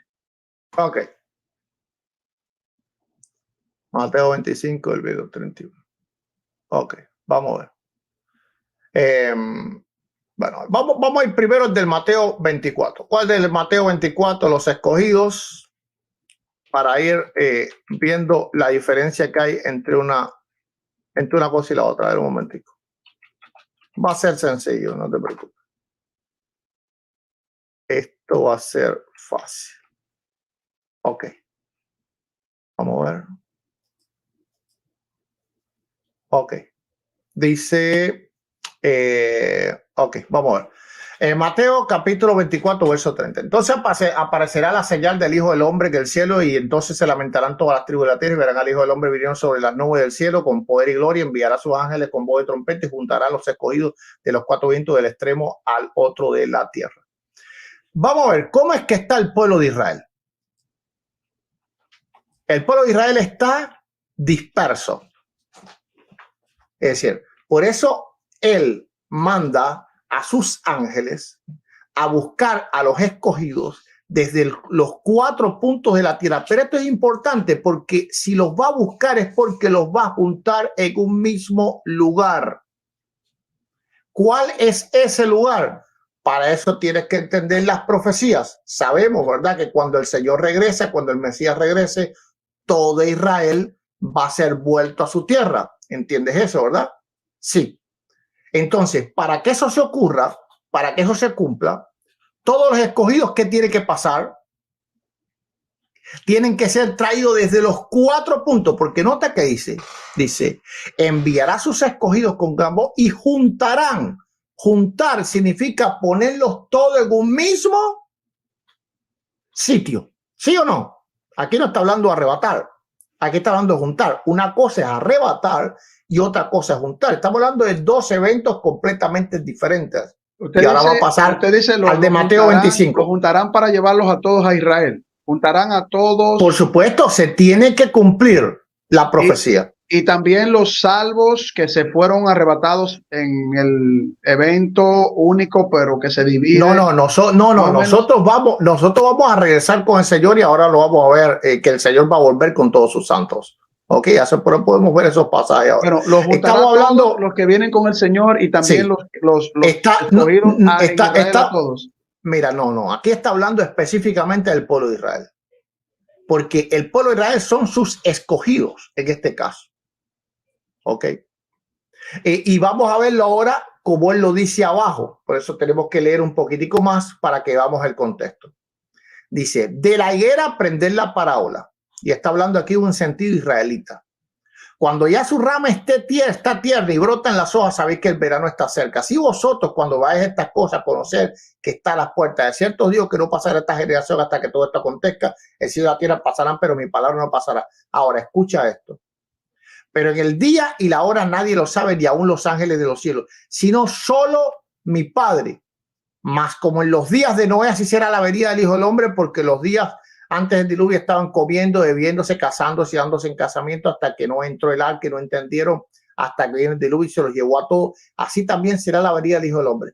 El Señor, el Mateo 24 no está escrito con orden cronológico, pero eso es muy difícil de entenderlo.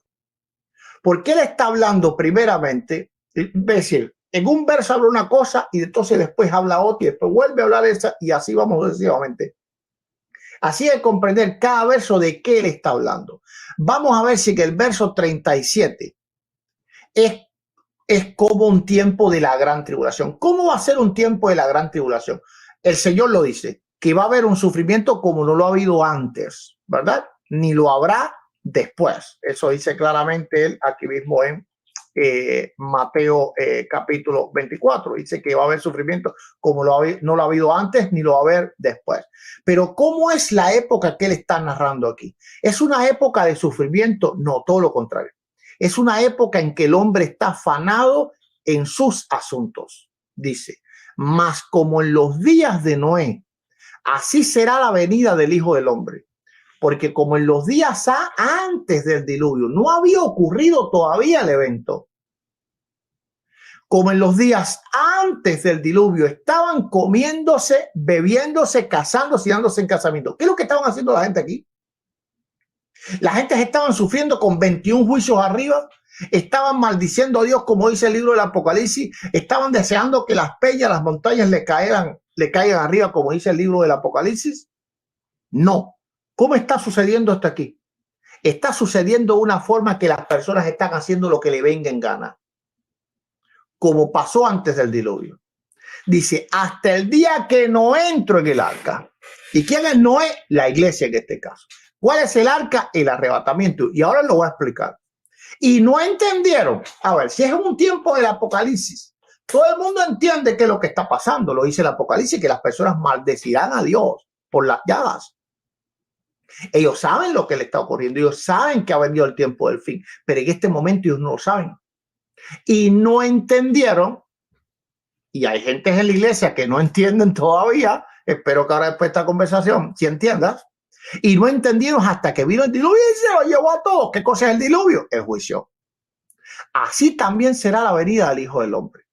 Ahora, mira el 40 para que vea que esa venida no significa a su venida física. Y ahora te voy a explicar rapidísimo qué cosa significa venida. Porque este mismo rol lo tuvieron los israelitas en la primera venida. El mismo error de los postribulacionistas lo cometió Israel y lo sigue cometiendo Israel. Ya lo voy a explicar. Dice el 40. Entonces estarán dos en el campo. El uno será tomado y el otro será dejado.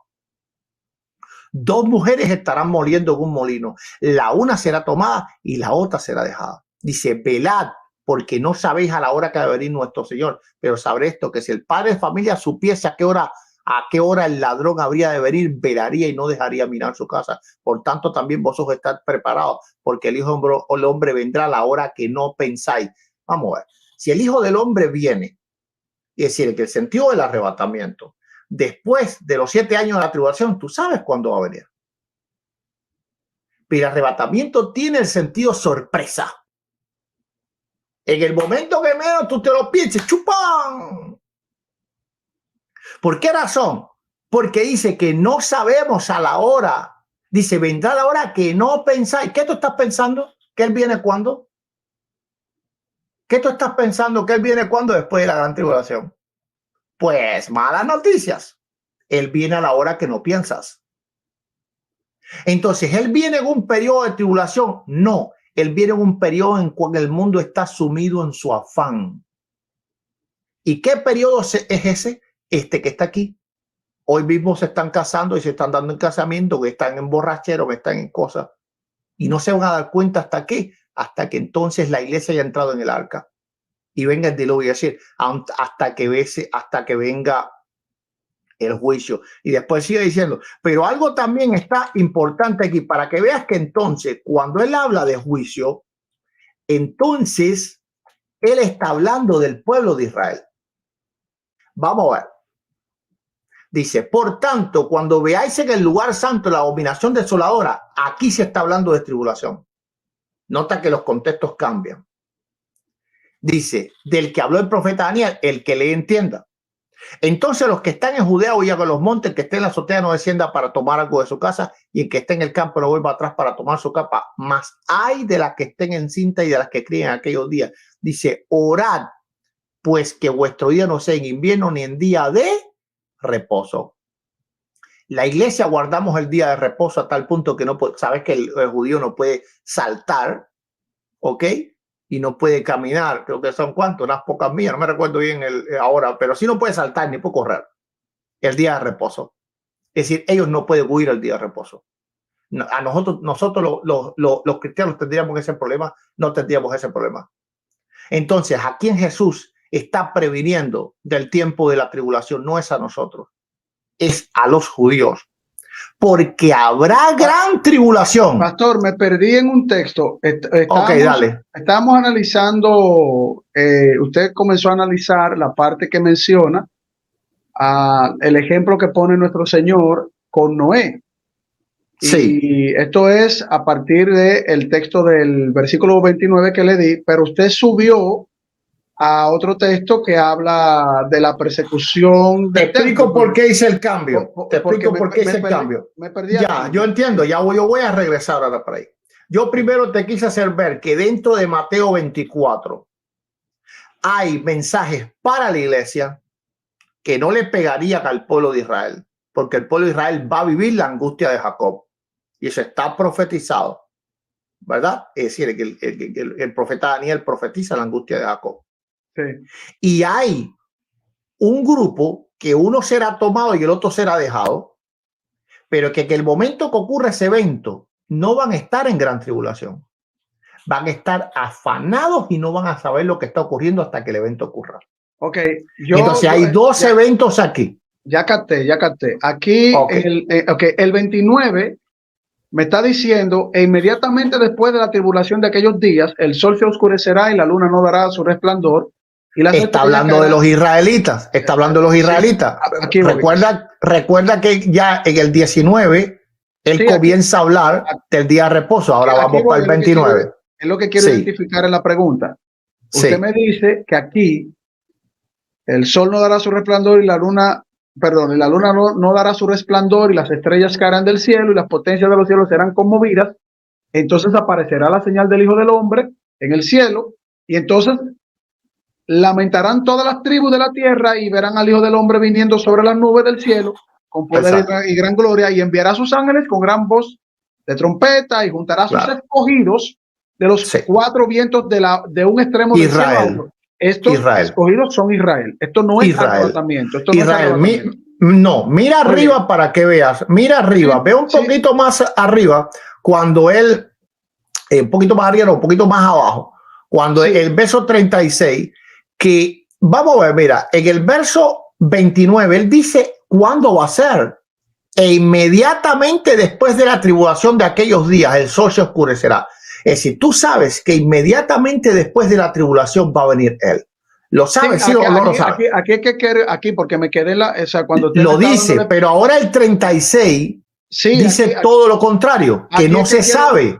Quiero entender la desvinculación. Creo que ya esta es la última pregunta. Quiero entender la desvinculación, porque el Señor en el contexto comienza estableciendo los escogidos. Usted dice que son los israelitas. Muy bien. Aquí en el 36, que es la continuación del 29, en la explicación contextual, dice, pero el día y la hora nadie sabe, ni aun los ángeles de los cielos, sino solo mi Padre, más como en los días de Noé. Quédate ahí, ¿verdad? Quédate ahí un momento. Sí. Arriba ya él dijo cuándo iba a ser lo de arriba. Después arriba me está de la tribulación. 29, sí, aquí lo que veo en el 29 es que el Señor está explicando cómo se va a dar X tiempo, ¿no? Pero dice inmediatamente, cuando te dice inmediatamente, que cuando tú veas eso, ya tú sabes la hora que él viene. No está dando el día ni la hora, está dando el evento. Obviamente cuando el evento se dé, ya tú sabes la hora. Exacto, pero en ese momento no se da fecha, en el 2041. No sabemos en qué fecha, pero él está diciendo. Exacto, pero está diciendo. Y también hay algo importante, dice que después de la tribulación. Sí, pero entonces va a haber un periodo de sufrimiento en ese periodo, ¿sí o no? ¿Estamos claros de eso? Por eso viene la pregunta. Yo no estoy debatiendo, yo te estoy tratando de... No, yo sé. No, yo si fuera debatiendo, pues yo trajera mis argumentos. No, tranquilo. Exacto, yo lo que veo, pastores, por ejemplo, ustedes vinculan esos escogidos como la iglesia de todas las naciones, incluyendo israelitas, pero aquí usted lo desvincula y los vincula solo a la etnia israelita, los israelitas naturales que aceptaron. Guardan el día de reposo. Guardan el día de reposo. Aquí, obviamente, no me dice aquí en el contexto israelita, pero usted lo vincula a escogidos por israelitas. Entonces, el día de reposo, ¿quién lo guarda? Aquí en el contexto del 29 no me está mencionando que guardan día de reposo, sino que dice de toda tribu, lengua y nación, pero no me menciona día de reposo, por lo menos del 29 hacia abajo. Y dice en el 19, lee el 19. No, que es cuando empieza la tribulación. Yo no estoy en el 19, yo estoy en el 29. Okay, está bien. El 19 es otro contexto. Yo quiero limpiar el del 29 hacia abajo para poder entender quiénes son estos que se mencionan. Y yo le pregunté y usted me dice, desvincúlalo de los que fueron arrebatados. Estos escogidos no son los escogidos como la iglesia general, sino parte de la iglesia, es decir, la iglesia, pero étnicamente israelitas solamente, escogidos étnicamente israelitas. Cuando usted se va al 36, dice, pero en el día ni la hora nadie lo sabe. Obviamente el Señor no está dando una fecha exacta, sino eventos que van a suceder, y eso el Señor lo había mencionado hasta en el Antiguo Testamento, los eventos. O sea, Isaías lo habló. Isaías no dio fecha tampoco, pero el Señor no está diciendo nada nuevo. Sí. Aquí dice que van a haber personas casándose y dándose en casamiento, y que como en los días de Noé, que en el Noé entró en el arca y no entendieron hasta que vino el diluvio. Es decir, aquí estos que son los israelitas, como usted dice, los escogidos son los israelitas. Hay personas en el tiempo de el reinado del anticristo, hay personas con el anticristo que estarán comiendo y casándose y dándose en casamiento, pero no le hacen caso.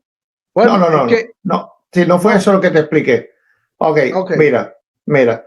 Ve al verso 29. ¿Y por qué quiero ir primero al 19? Porque aquí es donde comienza la gran tribulación, dice el 15. Por tanto, cuando veáis en el lugar santo la abominación desoladora del que obró el profeta Daniel, entonces los que estén en Judea huyan a los montes. Aquí es donde comienza la tribulación. Ahora, ¿de quién está hablando? Entendí. Esto que están aquí, pastor, esto que menciona el ejemplo de Noé, no hay una conexión con el versículo 29. Esto es el 36 se desvincula de los escogidos que están en el 29. Te voy a explicar. El verso 20 te da el contexto histórico. Dice: orad que vuestra huida no sea en invierno ni en día de reposo, porque habrá entonces gran tribulación. ¿Qué tenemos aquí? Aquí es como cuando comienza la gran tribulación. Porque la gran tribulación comienza. ¿Quiénes pasan esa gran tribulación? En ese ejemplo que pone el Señor. En el ejemplo, el Señor vincula el día de reposo, que es una señal para el pueblo de Israel. Es decir, porque el día de reposo dice: y lo tendréis por señal perpetua. Okay. Entonces esos que están en el 30, esos que están en el 36, 37, 38, 39, son los mismos israelitas que están en el 29, que van a pasar esa gran tribulación. Entonces, ¿quiénes pasan la gran tribulación ahí, pastor? No, aquí vamos. Vamos una vez más. Verso 20 comienza la gran tribulación, ¿verdad? Pero vuelvo y repito, Mateo 24 no está escrito en orden cronológico. De hecho, por eso es uno de los pasajes más difíciles de entender de la Biblia. Ahora, lo tenemos que entender no en un orden cronológico, sino en un orden del contexto, qué es lo que está diciendo. Aquí hay un contexto judío que el verso 20 sí lo hay. Vamos a seguir diciendo. Dice: y si aquellos días no fuesen cortados, nadie sería salvo. Sabemos que no está hablando de la iglesia, porque la iglesia ya es salvada. Ok, está hablando de un contexto histórico, que ellos tienen que ser salvados, ¿verdad? Pero si no se acortase aquellos días, fuese la tribulación tan grande que ellos desistiesen y no serían salvos. ¿Puede estar hablando de la iglesia? No, la iglesia va a ser salva, pase tribulación, unos pase tribulación. Ok, Dice, ya entiendo, por pastor. causa, en el versículo 23, sí, no, pero un momentito, espere, porque quiero copiar. Soy yo que quiero aprender la postura contraria a la que yo entiendo. O sea, usted me está diciendo que usted me mandó a leer el 20 y el 20 da unas especificaciones que no se vivió ni siquiera la destrucción del templo. Aquí me está diciendo falsos cristos y falsos profetas y harán grandes señales y prodigios de tal manera que engañarán. Eso está importante. A los escogidos.